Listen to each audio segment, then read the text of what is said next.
This ultra-modern depot is a culmination of our concerted effort to improve the movement and management of cargo across our country and into the wider East African region. Another 22 billion shillings to take cargo processing to under 6 hours, government promises. I made sure that I actually talked to everybody, persuading them actually to vote for me. Any agenda to do with the youth and youth opportunities and empowerment. Exclusive interviews with those elected to East African Legislative Assembly. The kind of lifestyle we are living, the modern life we are living, it's taking a toll on our bodies. And I will encourage people to come and work out. Don't let your body go. Why exercise could be the difference between life and death. And it can be beautiful inside Kibera. Pageant tells a known story of life and ambition in Nairobi slum.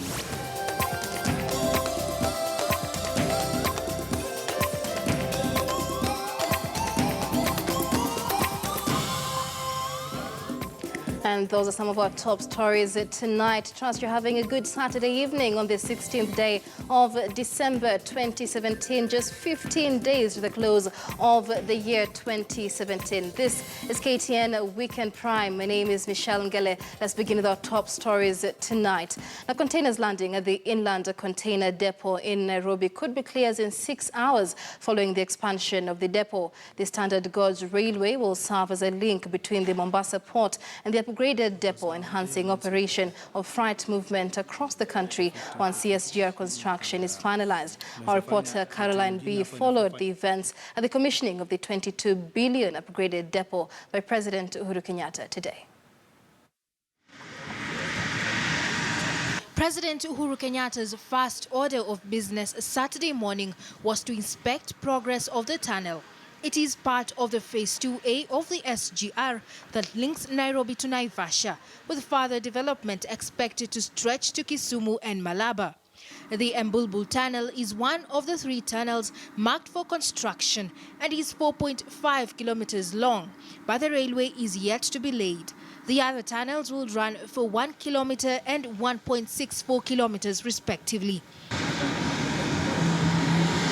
The government will spend 15 billion shillings compensating landowners affected by the second phase of the construction, which is expected to ease cargo movement in the country.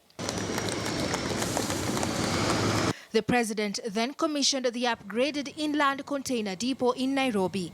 Together with the SGR, they improved Depot 6 to bring port services closer to customers and reduce port congestion and clearance of cargo in the shortest time possible. Of this ultra-modern depot is a culmination of our concerted effort to improve the movement and management of cargo across our country and into the wider East African region. For 6 months, the SGR has been operated safely and stably, with a passenger volume over 600,000, booming Kenya's economy and facilitating the domestic traveling. The upgraded depot is further projected to reduce cost of business. I will hold you, Commissioner General of KRA, to your word that containers that will land here will be cleared within 6 hours. Going forward, we expect the cargo handled by the Port of Mombasa to increase by 7.6% annually. Between 2012 and 2016, we recorded a 25% increase in cargo, with tonnage increasing from 21.9 million tons to 27.4 million tons. The SGR Phase 2 project, financed by China's Exim Bank and the Kenyan government, will stretch for 120 kilometers. The SGR has been named the most expensive infrastructure project, with loan repayment likely to start in 2023. Caroline B, KTN News.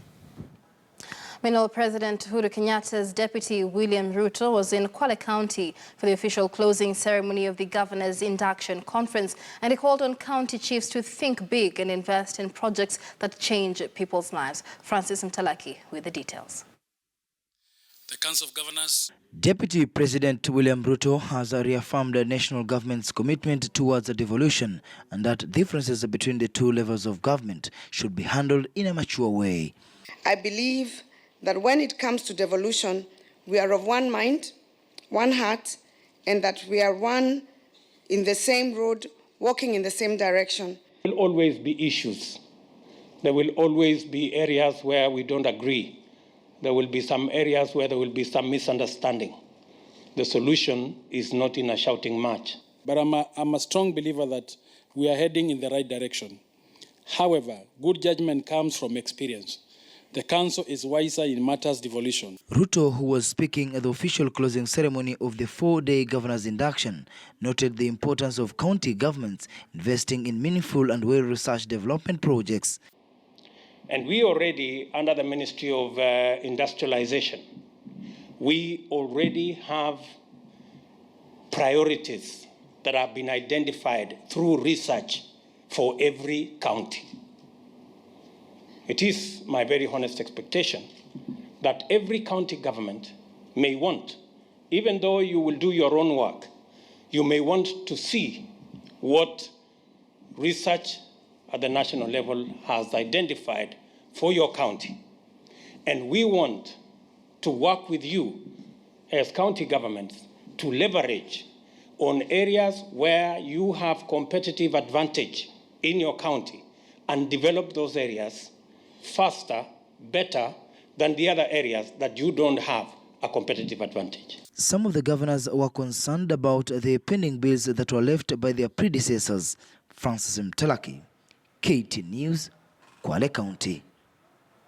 I'll shift gears to regional politics. Now, our parliamentary reporter, Patrick Abimo, spoke exclusively to those elected to represent Kenya in the East African Legislative Assembly. And as he now reports, some of them may seem new in the Assembly, but have grown up in powerful political families or have strong connections to the who is who in Kenya's executive. Take a look.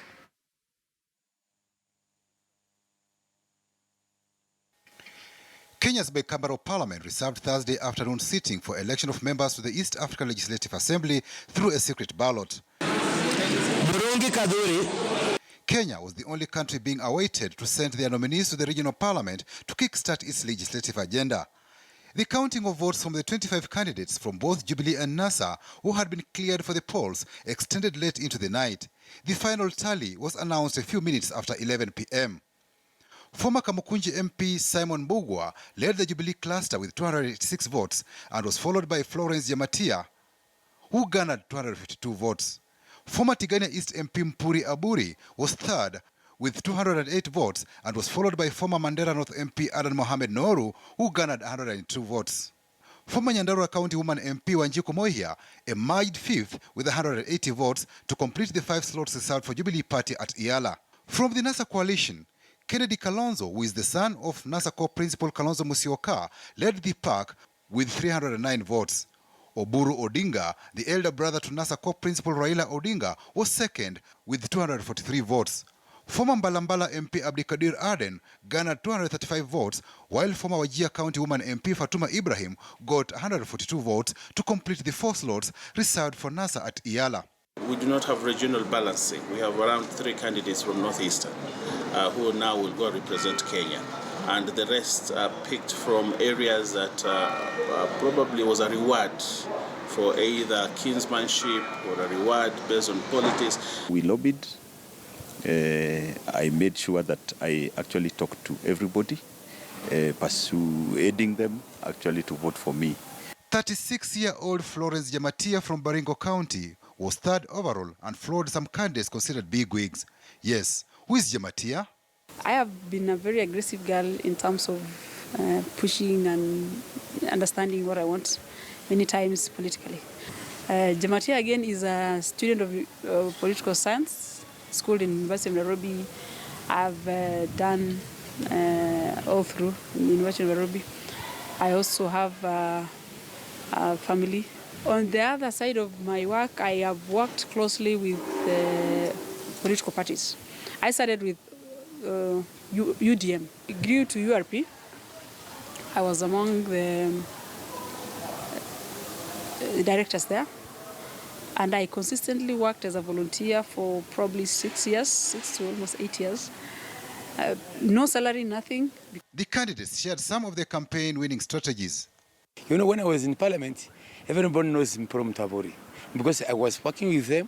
The people who are fighting to me, I get them, we sit down with them, we reconcile, then I start working with them together. Actually, it was intense lobbying, and we had to lobby from the NASA side and also the Jubilee side. Well, I worked hard to get it, but I wasn't expecting the overwhelming support. That was truly humbling. I worked so hard, actually. I just consistently campaigned, and I appreciate the MPs so much. For the first time, all the 9 Kenyan MPs to EALA will be new faces. These are people who have no institutional memory. They will have to be taken through induction, but they will not tell you everything about the protocols that have been signed and how to get more from the other countries. I believe there will be structures, and I know there are structures. I also think we will still have people like staff who work there. Automatically, they are going to give us, direct us in how to conduct ourselves. I know the places. I went to Rwanda. I was in Sudan for working in Sudan. I was in Burundi. I was in Uganda and Tanzania. So I'm not a stranger in that place. The MPs say they'll hit the ground running. Any agenda to do with the youth and youth opportunities and empowerment. We need to devise a way whereby if members were there and there were bills which were there, we need actually to take over from them. Because once a member is not elected, then those bills, they become obsolete. In Kenya, we issue Mira. And the Mira, in Parliament, we pass it, it's a cash crop. In Kenya, it's like food. So if it is possible, you can allow the people from Meru community to import Mira to export Mira to Tanzania. I also want to look as a youth to try and empower young East Africans, especially Kenya, where I come from, so that, when we remove those small barriers here and there, we are able to let people go. And growing means exposure. People are able to travel and come back. They are able to do and invest. The 4th Regional Assembly will be inaugurated next week Monday in Arusha, Tanzania. Top on the agenda during the week-long first sitting is the swearing-in of members, election of the Speaker, and that of members to the EALA Commission and constitution of various committees. Patrick Amimo, KTN News. It is now 11 minutes past the hour. KTN Weekend Prime takes a short commercial break, but still to come.